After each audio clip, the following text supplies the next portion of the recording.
C'est le syndicat étudiant préféré du Rassemblement national.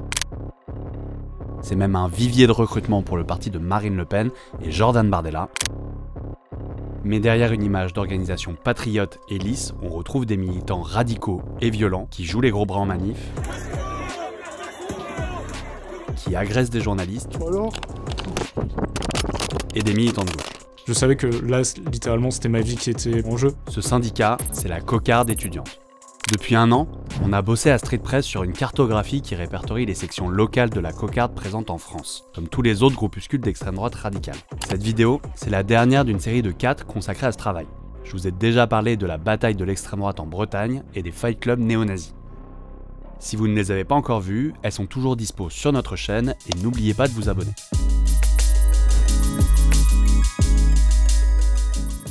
Comme vous le savez, et c'est hyper important, Street Press c'est un média indépendant. Cette vidéo, comme toutes nos enquêtes, on peut les publier parce que vous nous soutenez financièrement. Aujourd'hui, on n'est pas loin d'atteindre les objectifs de notre campagne. Alors continuez à nous soutenir et moi je vous mets toutes les infos dans les commentaires. Bon, je reviens à la cocarde. Déjà, c'est pas un syndicat nouveau. Ils sont créés en 2015 après une scission avec l'Uni, un syndicat historique bien à droite. Mais ils progressent. Ils sont présents dans une quarantaine de villes et ils auraient entre 200 et 300 adhérents. Lors des élections du Crous en février dernier, la cocarde s'est présentée dans 13 académies contre seulement 2 lors des élections précédentes. Ils n'ont fait que 5% et ils n'ont eu aucun élu. Mais en fait, leur objectif principal, c'est surtout d'avancer leur discours. Dans leur tract, la cocarde affirme que les universités accueilleraient trop d'élèves extra-européens. Leur mesure phare, c'est d'accorder avant tout les logements Crous aux étudiants français et européens. Donc en gros les étudiants blancs.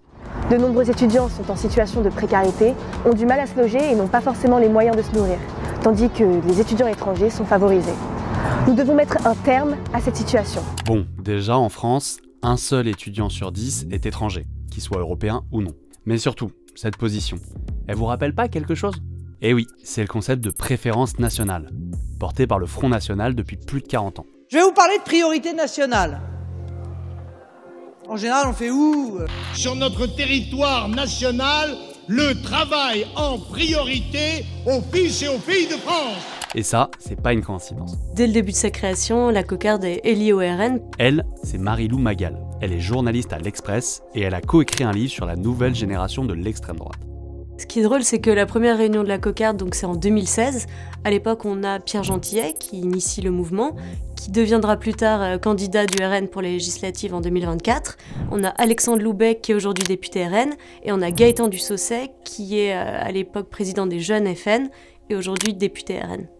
Jordan Bardella gravitait d'ailleurs beaucoup autour de la cocarde au début du mouvement.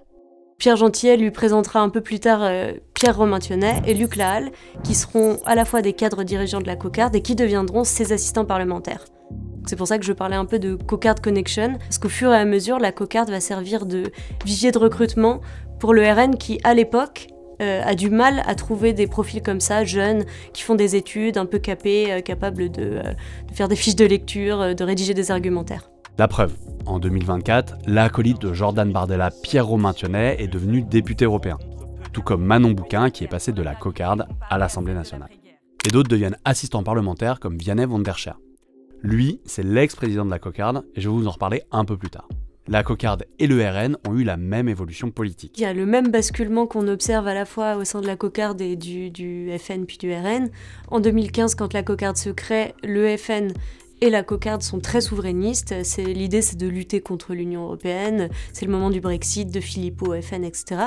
Et ensuite, il y a deux choses qui vont faire basculer. C'est les attentats de 2015 et la défaite de Marine Le Pen à la présidentielle de 2017, qui font qu'on a un tournant dans cette génération, qui se rend compte que l'ennemi n'est plus l'Union européenne, mais l'islamisme, voire l'islam pour la plupart d'entre eux. Donc on bascule clairement d'un logiciel qui était souverainiste puis identitaire à un logiciel identitaire et souverainiste en second plan.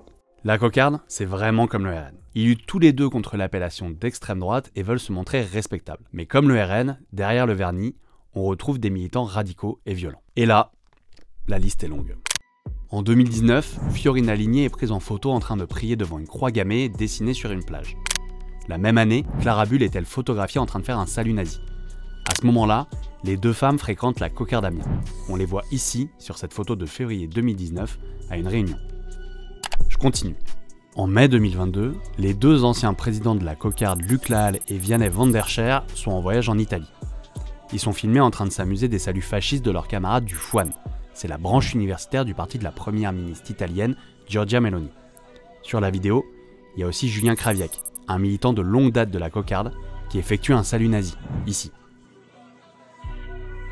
Toujours en 2022, à Besançon, deux membres de la cocarde ont vandalisé une statue de Victor Hugo. Au bras de la statue de Victor Hugo, une pancarte on ne peut plus explicite, White Power, un symbole de l'extrême droite. Tous les deux appartiennent à l'association Cocarde étudiante. Sur leur site, cette phrase « Quelle municipalité de merde, il va falloir blanchir tout ça ». L'un des deux, c'est Théo Diacon, le fondateur de la cocarde à Besançon. Il a aussi été au RN et au Vandal Bezac, un groupuscule néo-nazi violent. En mars 2022, Théo Diacon fait partie d'un groupe qui a frappé un militant à un meeting de Philippe Poutou. Quelques mois plus tard, il est filmé en train d'agresser un journaliste indépendant. Reprends-nous encore en photo, je te dis moi. Ça va? Ça enregistre toujours. Vas-y. Vous en voulez encore? En 2021, lors d'une manifestation Nous Toutes, les fémo-nationalistes de Némésis font un happening. La tension monte avec le cortège et des gros bras viennent prêter main forte à Némésis. Sur cette vidéo, on voit un homme à moitié masqué, menaçant et avec une ceinture à la main. C'est Stanislas Deloy, le responsable de la cocarde à Nanterre. Derrière lui, sous la capuche, on reconnaît Vianney van der Scher. Vous savez, c'est l'assistant parlementaire qui se marrait devant les saluts nazis en Italie. Allez, un dernier pour la route. Sinisha Milinov. Jusqu'en 2022, il était numéro 2 de la cocarde Lyon, avant de passer au Rempart, un groupe dissous par le gouvernement. Il a été condamné en 2024 à 6 mois de prison ferme après une violente agression raciste au couteau. Il n'est plus à la cocarde officiellement, mais en se baladant sur leur site internet, on le voit encore en photo. Cette violence des militants de la cocarde, elle peut avoir lieu directement autour des facs. Ces dernières années, ils ont attaqué des étudiants à Tours, à Montpellier et à Paris. J'ai rencontré Axel. Il est étudiant à l'université d'Assas et milite chez Solidaires étudiants, un syndicat de gauche. Le 27 septembre dernier, il a été tabassé près de sa fac. Il a accepté de témoigner mais sans montrer son visage, par peur des représailles. Journée de cours normale, je sors de la fac, y a des mecs de la cocarde et d'un autre groupuscule qui s'appelle les Natifs qui tractaient devant la fac. Donc moi je recouvre l'un de leurs stickers, je me fais insulter, je me fais un peu menacer, moi je continue mon chemin. Et je dirais 1 ou 2 rues plus tard, ils m'avaient suivi jusque là et puis ils ont commencé à me tabasser en plein milieu de la rue, midi, rue Vavin, à visage découvert. Ils m'ont mis plusieurs coups au niveau de la tête, des poings, des coups de pied, des poings au niveau de la tête. Je savais que là, littéralement, c'était ma vie qui était en jeu.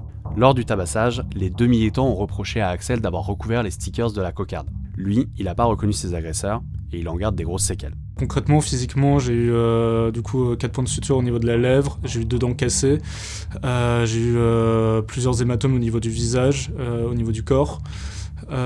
J'ai eu une semaine, 8-9 jours d'arrêt de travail et contrairement psychologiquement, j'ai dû avoir recours à une psy en post-trauma parce que littéralement quand j'étais dans la rue et que j'étais seul, je me retournais tout le temps. J'étais inquiet d'être poursuivi, d'être chassé par des gens potentiellement qui me retrouvent et qui décident de me cibler personnellement comme c'est déjà arrivé pour certains militants. Il a porté plainte mais il est sans nouvelles depuis. Mais pour lui, en tout cas, cette agression violente, elle est représentative. Le lien entre climat de violence et présence de la cocarde sur un campus universitaire, il est direct. Et après, c'est encore particulier à Paris parce que la cocarde soit présente ou pas sur ton campus universitaire, concrètement, ils existent sur d'autres campus. Donc il suffit juste qu'ils se déplacent d'un campus à l'autre pour venir intimider des étudiants, venir tracter, venir agresser des gens. Voilà, c'est la fin de cette vidéo, c'était la dernière de notre série consacrée à notre cartographie. Si vous êtes là depuis le début, merci à vous. Sachez que tous ces groupes, les infos et les sources, vous pouvez les retrouver sur notre carte en accès libre sur streetpress.com. Et je me répète, mais cette carte, c'est aussi la vôtre. Vous pouvez nous aider à la mettre à jour régulièrement en nous envoyant des informations. Nous, on vous prépare plein de vidéos et d'enquêtes pour 2025, alors n'oubliez pas de vous abonner et d'activer la cloche, et moi je vous dis à très bientôt sur Street Press.